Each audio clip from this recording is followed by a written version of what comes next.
All right, welcome to the InnoFrontier podcast, and we're here with Joe Turner. He's had an incredible 20-year career and going strong with working for some of the best technology companies, certainly in Utah, and even some of the best technology companies in the world. So, Joe, so happy to have you, and kind of wanted to kick off with the question of what interested you in technology.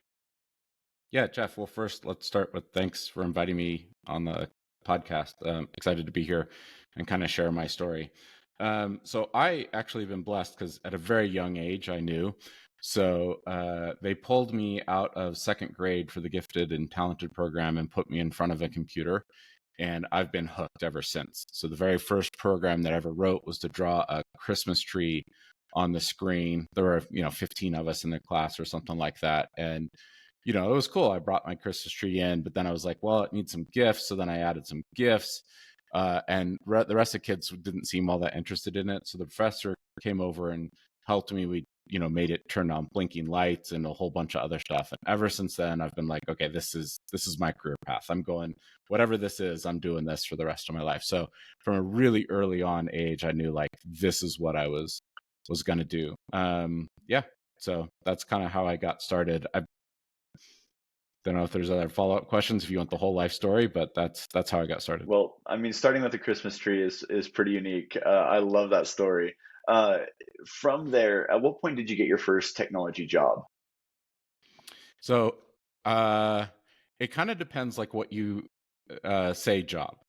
Because it was so young and no one could do it, the very first piece of code that I wrote that was ever not for myself was actually, so my father's a psychologist. He taught psychology up at the University of Utah. And so he introduced me to his friend that was trying to build an automated intake sort of application for the geriatric patients. So he had a clinic that was downtown that sort of like asked a very simple set of questions. There's like 10 sort of questions that sort of like are an intake question that sort of say like, hey, how critical is sort of what your experiences are? And they're questions like, who's the president? What day is it? Some pretty simple stuff. And so the very first thing that I wrote, like I said, that wasn't for me, was this thing. We had this actually keypad that you type in number 1, 2, 3, 4, based on what the answer was and that type of stuff. So that was the thing. I didn't get paid for it. I was a junior in high school at the time, so it was sort of like an out-of-class experience. That's the first application that I wrote that someone who wasn't me used. Starting in healthcare, man, you're very, very brave man. And that was the last healthcare application I wrote.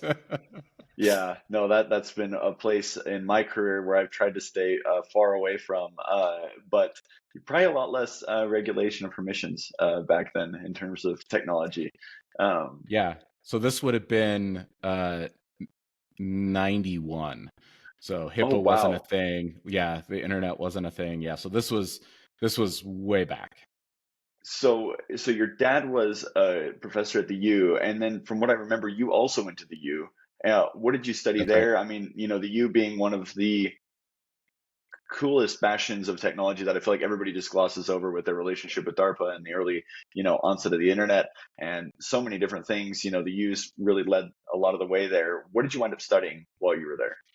Yeah, so I did computer science. So I graduated from high school in '93, and then went there and got a master's degree.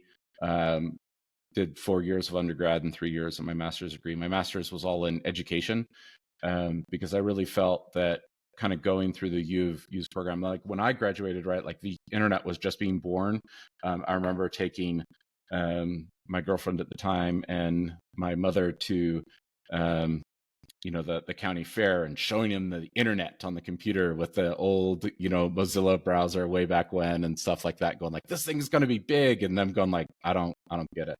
So, so I studied computer there, or computer science. I did, like I said, my master's program there, all in education, because that was, it was so young. And I like telling people, like, you got to remember computer science is such a young field.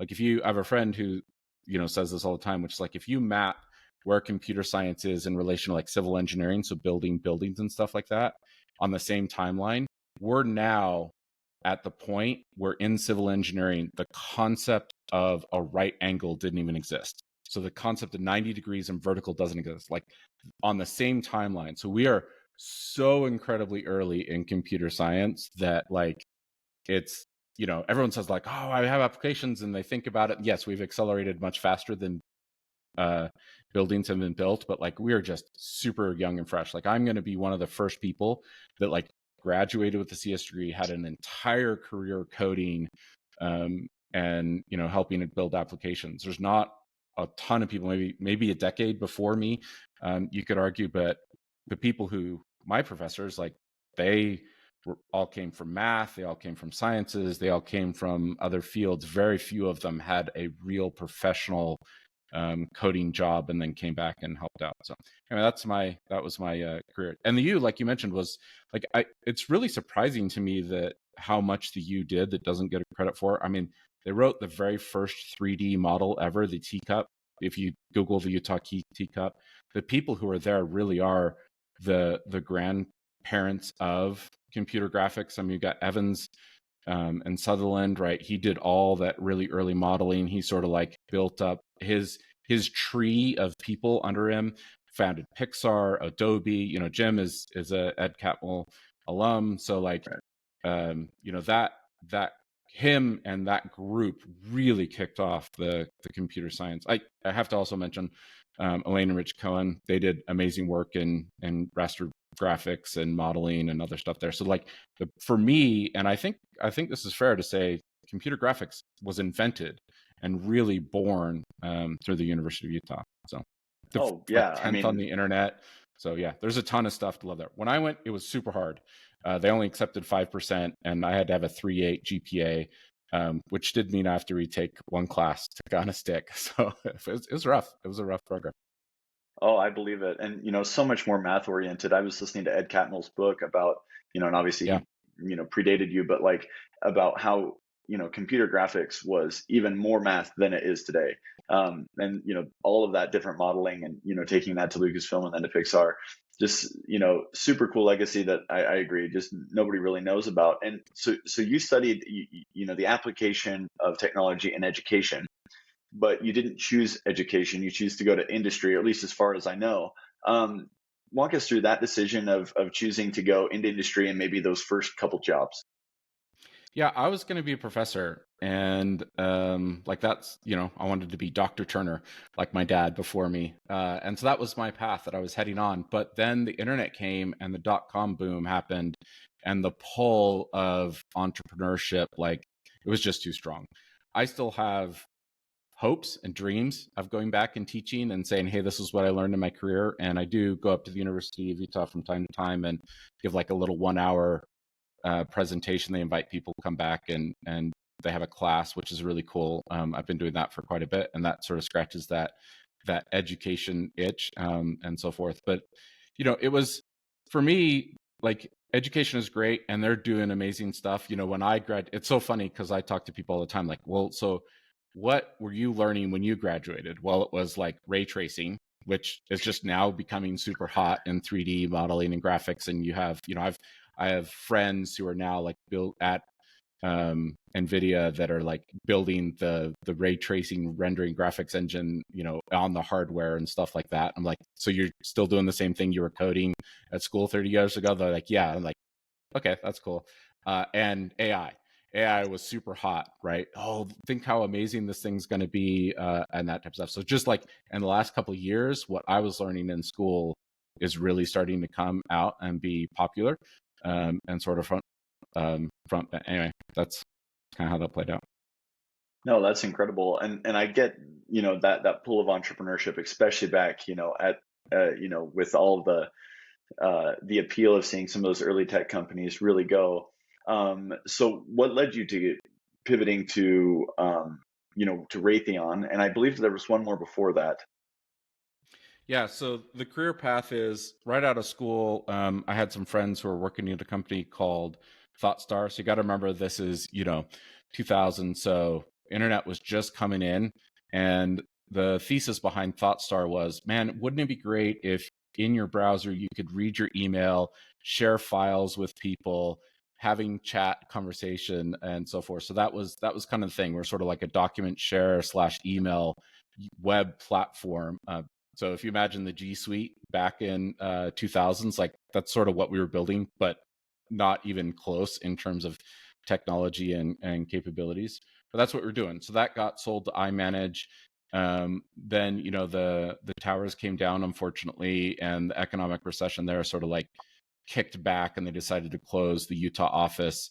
And so that team went and started Oakley Networks. And Oakley Networks was all about helping to protect large enterprise businesses from inside threats, right? So you can imagine like system admins who are working for banks that are sending their grandmother's credit cards and then deleting the records out of the database on the back end. So we built tools to help find those individuals and, in some case bring cases. In other cases, like we would just, like one of my favorite stories is one of the customers we had was they were looking, they would notice all these weird machines being copied in their entirety to Russia. And they're like, what is going on? They couldn't figure it out.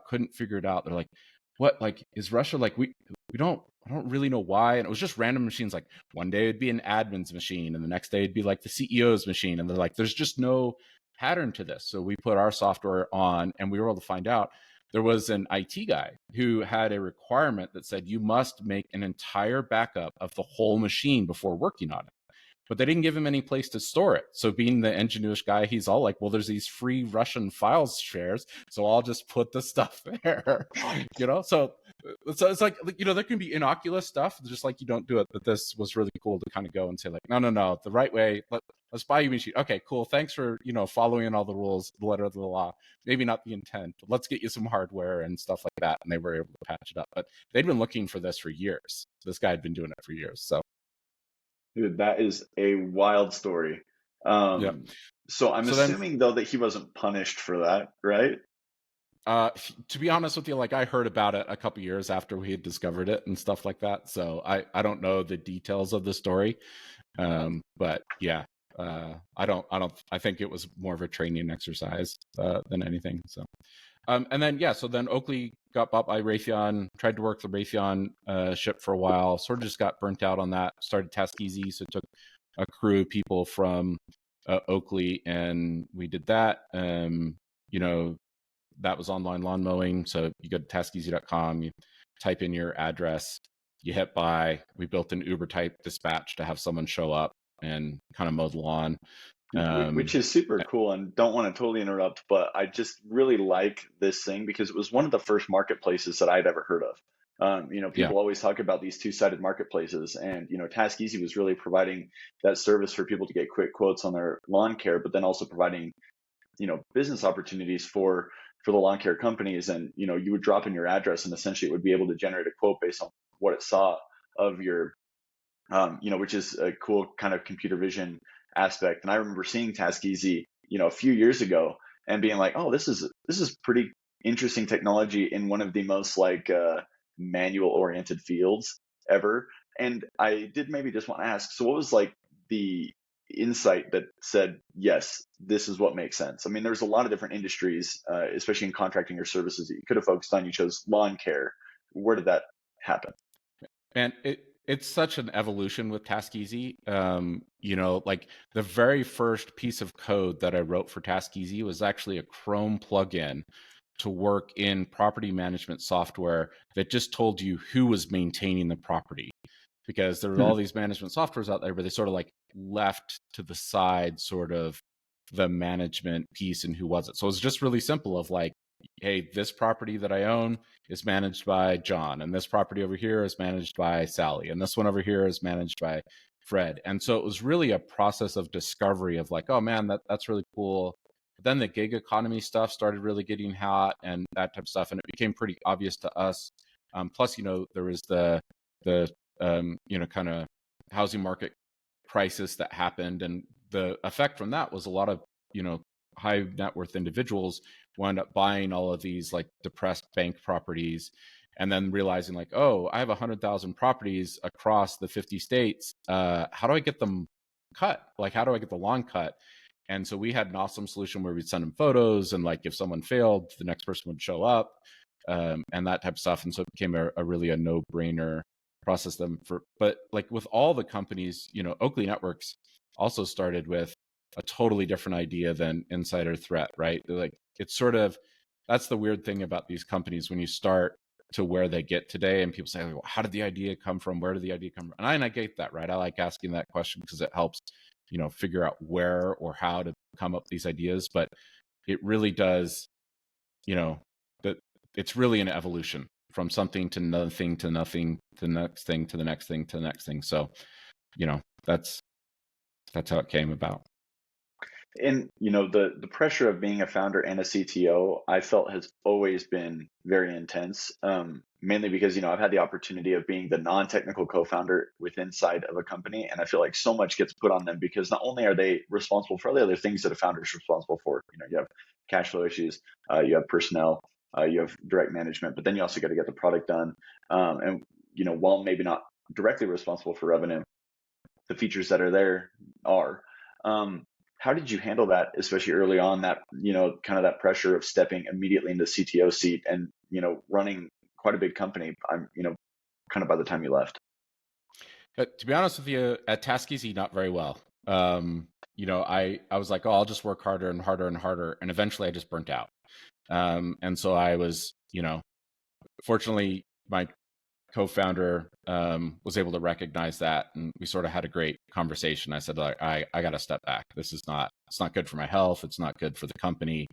I'm trying to take on too much here, and so forth. So like the lessons learned from that hopefully listeners can glean something from are like, you still need to have balance, right? You got to have work-life balance.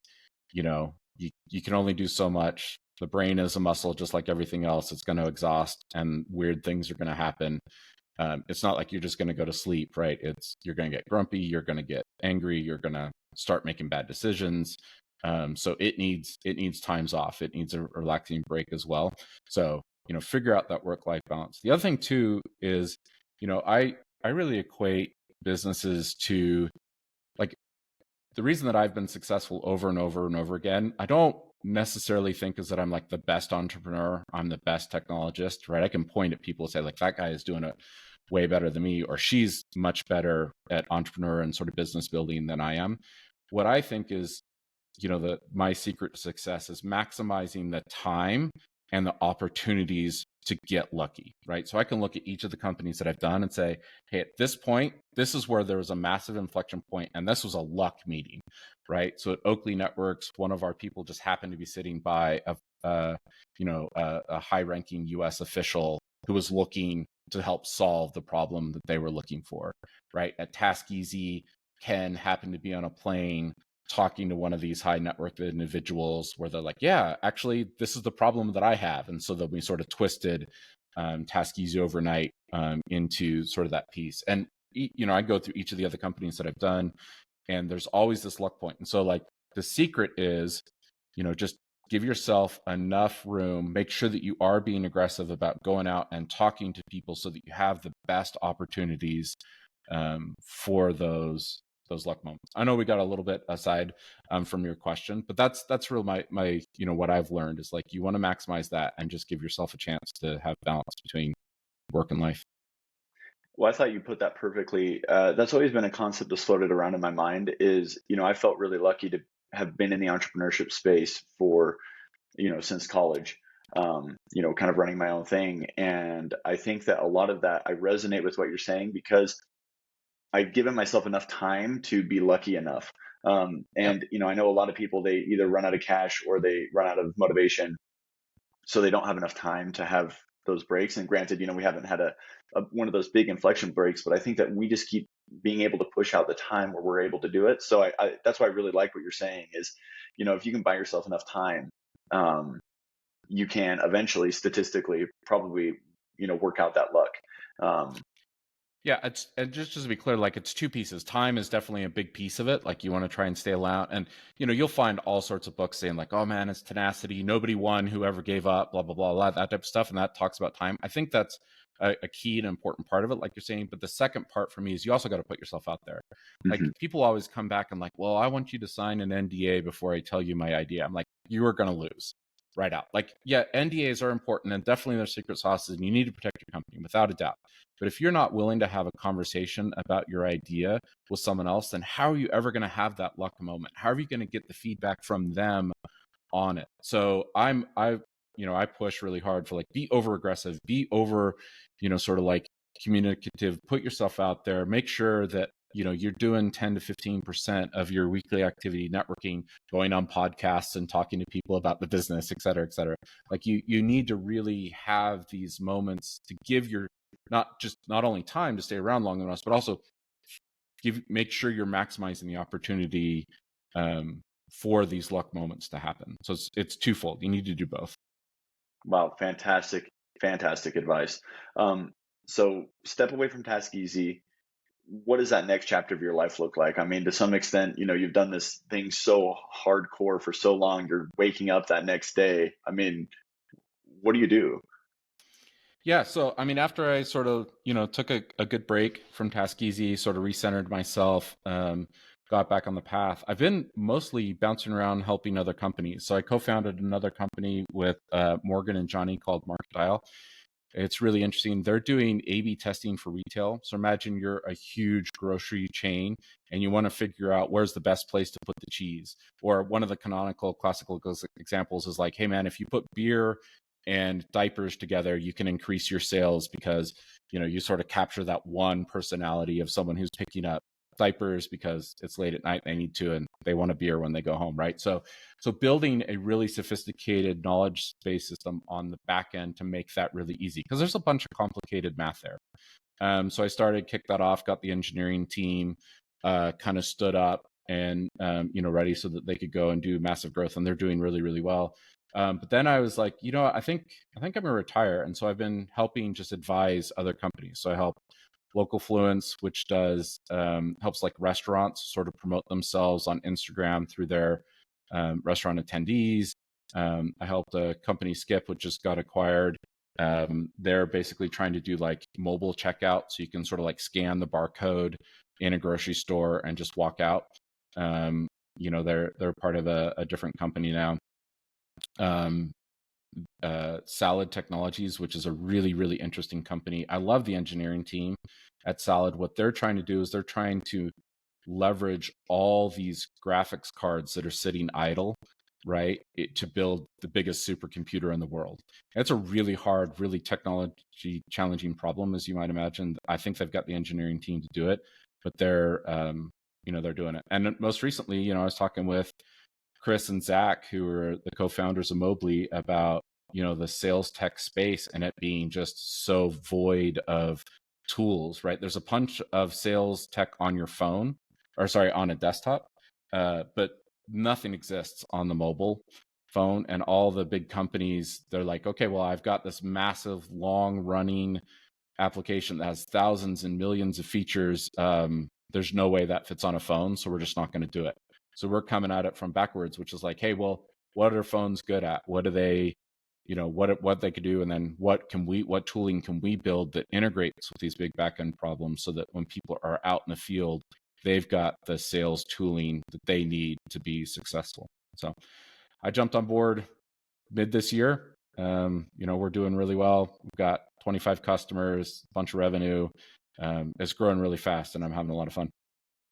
And I think Mobly is such a great idea. And maybe to just provide a little bit more context to everybody listening is, when I show up at a conference, I can use Mobly to scan somebody's badge. And instead of using one of those ugly third-party apps, has to be tied into their database, I can get that information. And then with Mobly's access to their databases, I can now be matching people and sending them directly to my CRM.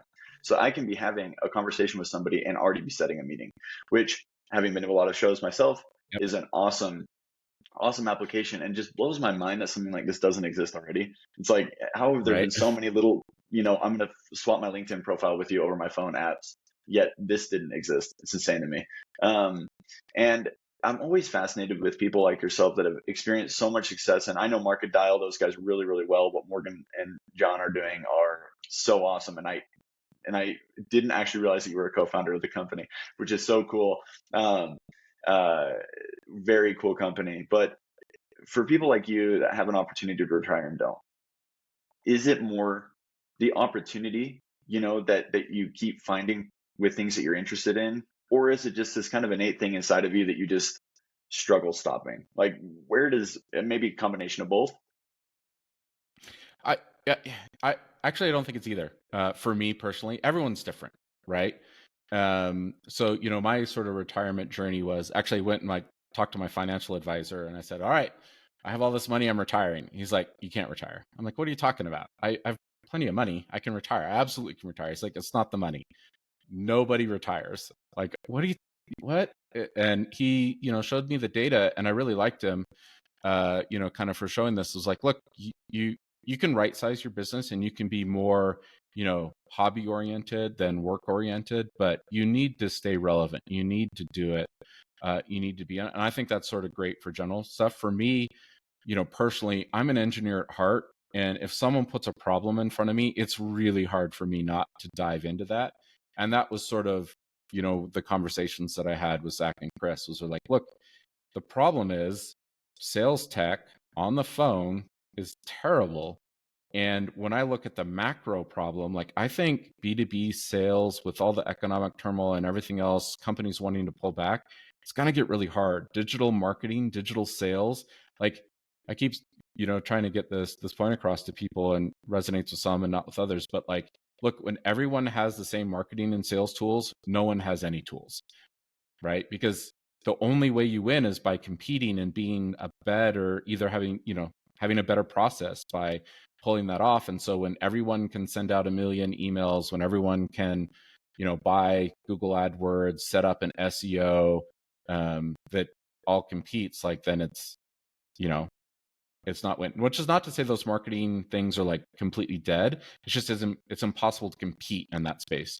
And since B2B sales, SaaS sales, I think is a ton about competition. I really think getting back in person events, like you sort of mentioned, lunch and learns, meetups, even just beating the street, jumping on a plane and going talking to people. I think that's where the next set of growth is going to come from companies, and diving into that problem and making sure there are tools to keep that super efficient was a problem I couldn't ignore. So for me, it was about having a problem felt I had to solve. Couldn't agree with you more. Last question for you here.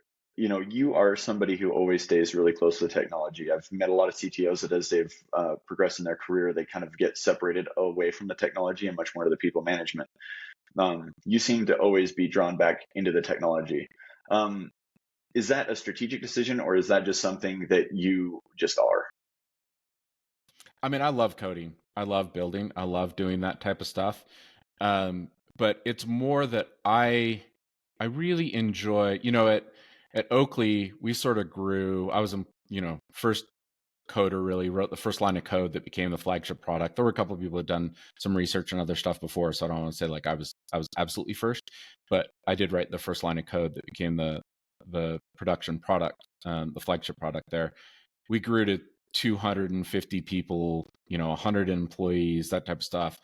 That growth stuff is where all the money is get made, but the problems there don't attract me very much. So I like the first little bit, right? I like the first 4 years, the first 6 years. I know how to do it. I've done it. And, there are fun problems to solve there, but that's it. And when you're at that size, it doesn't make sense necessarily to have someone sit in the ivory tower and say, thou shalt do, thou shalt do, thou shalt do, right? You really want to dive into it.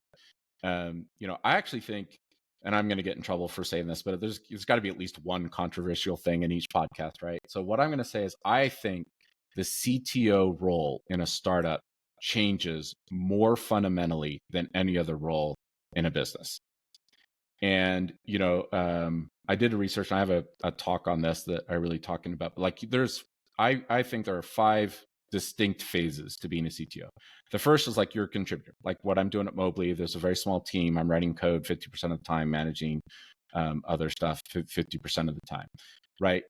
eventually we'll have 8 employees. And at that point, I'll sort of write code 20 to 25% of the time and do HR duties and other and technical strategy, blah, blah, blah, 75% of the time. So you sort of become a team lead. Then you become sort of what is classically the VP of engineering, right? And this is all, you still have the CTO title, but you're sort of upgrading the path through each one.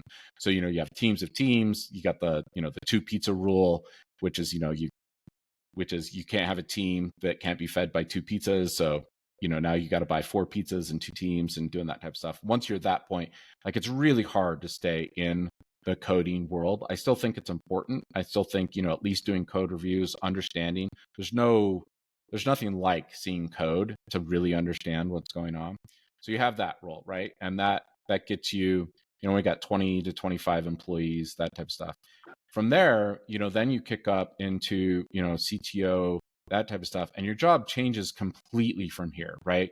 You can't really at this level code. You need to be looking at macro technology trends, and your job really turns from like, hey, I'm leading the day-to-day on the technology and convincing the market, whatever it's VC market, stock market, whatever, that your company's thesis on engineering is the best possible thesis out there, right?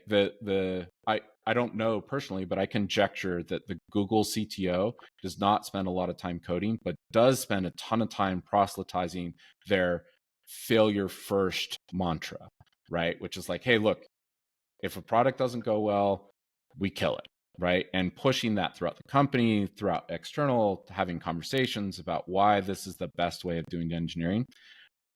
I challenge you to find another role in an organization that starts doing the grunt work, box on the boxes, and at the end of the day is like, I have this thesis on how the world should work, and here it is, and this is why we're doing the greatest thing. So anyway.